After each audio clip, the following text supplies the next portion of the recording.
Hi friends, இன்றைக்கி எங்கள் பாப்பாவுக்கு பர்த்டே, பெரிய பாப்பாவுக்கு எங்கள் மருமகளுக்கு பர்த்டேங்க. எல்லோரும் வாழ்த்து சொல்லியிருங்க. அதனால் பாப்பாவுக்கு பிடிச்ச மாதிரி பூரி சுட்டு கொடுக்கலாம் அப்படின்னு முடிவு பண்ணியாச்சு.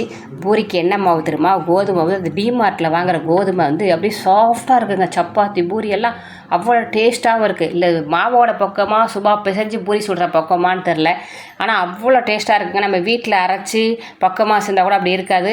அங்கே வாங்கி 2 வாட்டி யூஸ் பண்ணி பார்த்தா மாவு நல்லா இருக்குது. அதனால் இப்போ வந்து அரைக்கிறதே விட்டுட்டேன். அங்கேயே மாவு வாங்கிட்டு வீட்டில் பிசைஞ்சு சப்பாத்தி சுட்டு பூரி சுட்டு பிள்ளைகளுக்கு கொடுக்குறது. அதனால் காலையில் இன்றைக்கி பாப்பாவுக்கு பர்த்டேங்கிறனால பூரி சுட்டு கொடுத்துலான்னு பூரி உருளைக்கிழங்கு மசாலா அது 2 ரெடி பண்ணி கொடுத்தா எங்கள் பாப்பா ஹாப்பி ஆயிரும்.